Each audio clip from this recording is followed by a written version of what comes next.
Hello and welcome to Ableton Live Fundamentals. In this course, we're going to cover everything you need to know to begin the process of creating music with Ableton Live 7. We're going to look at audio and MIDI recording, working with audio and MIDI clips. We're going to take a look at creating arrangements in both of Live's views, all of the various elements that make up the Live interface, and much more.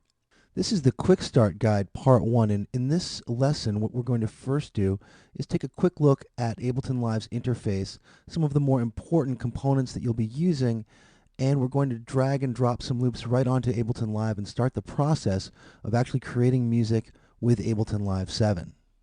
First thing you'll see when you open up Ableton Live is what you're looking at right now. Over on the right-hand side of the screen, you'll see Live's lessons. You're going to want to close that for now. We're going to want to make some more room on the screen. You can close the Live 7 lessons by clicking right here. Later on, you might want to go back and open them up again. You can choose View from the File menu and Lessons, and you'll have access to the many, many very cool lessons that are contained within the Live 7 lessons, giving you information about all sorts of different aspects of the program.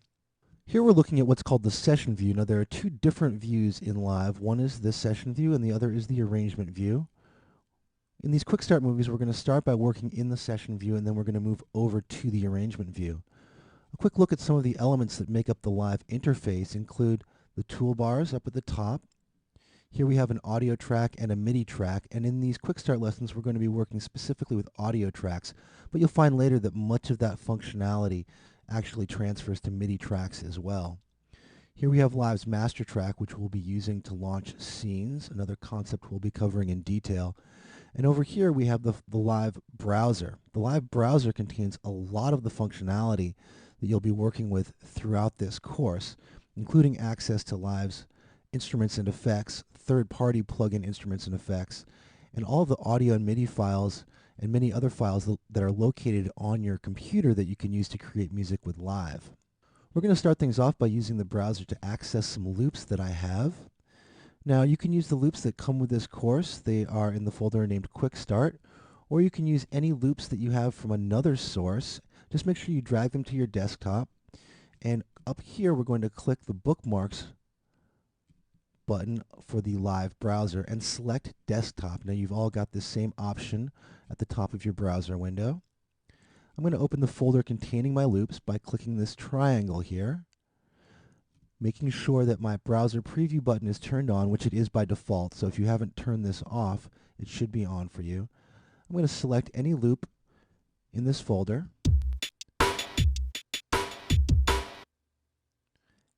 and immediately by selecting the loop, Live will play the loop. Here's an interesting new feature in Ableton Live 7. When you select a loop and preview it, it previews the loop at its original tempo. Previous versions of Live would preview the loop at the session's default tempo, which you can see up here. A live session is referred to as a live set, and if I want to add a loop to my live set, I can do so in a number of ways. One possibility is to click and drag my loop onto an empty audio track, or onto an empty area in what's called the clip device drop area, or I can double click and create a new audio track. Before we proceed any further, I want to make sure that we're all viewing the same thing. Now over here on the right side of the screen you'll see a number of show and hide buttons. And these show and hide various elements of Live's session view and your individual tracks.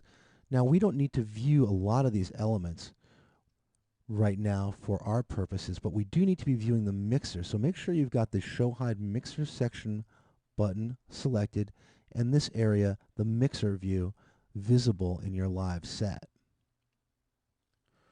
Once you've added a loop to your live set, you can launch the loop by clicking what's called the clip launch button.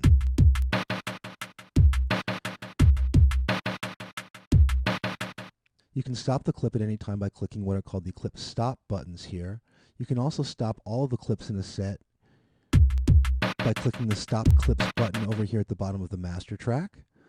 And you can stop playback by clicking the Stop button up here in the toolbar. Clicking this button twice returns Live to its zeroed position at the beginning of the arrangement view. And we'll be looking at that more when we look at the arrangement view in particular.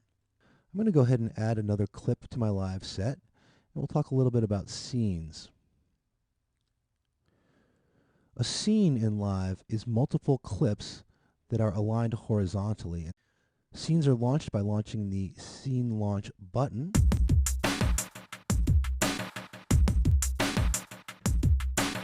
Which will launch all the horizontally aligned clips at once.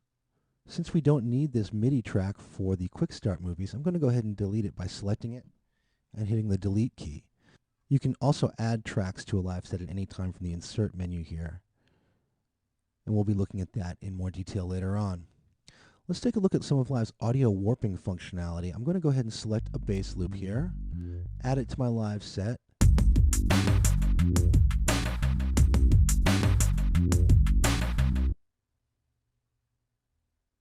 And I'm going to raise the tempo of my live set up here in the tempo view to 120 beats per minute.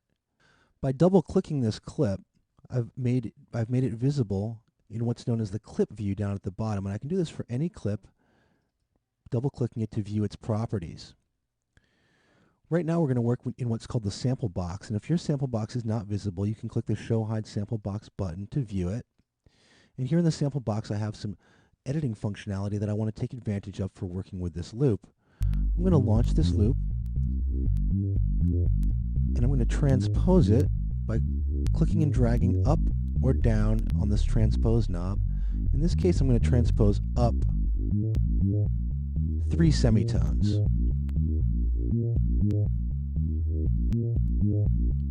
Now I'm going to add another loop to my live set.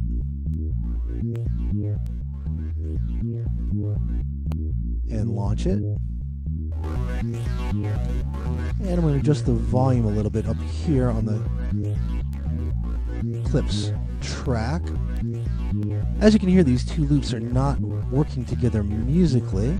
What I'm going to do is I'm going to double click this to make sure it's visible in the clip view. I'm going to transpose it up, and let's try down. So by using the sample box's transposition functionality, I've just matched these two loops musically, and I'm going to launch the scene.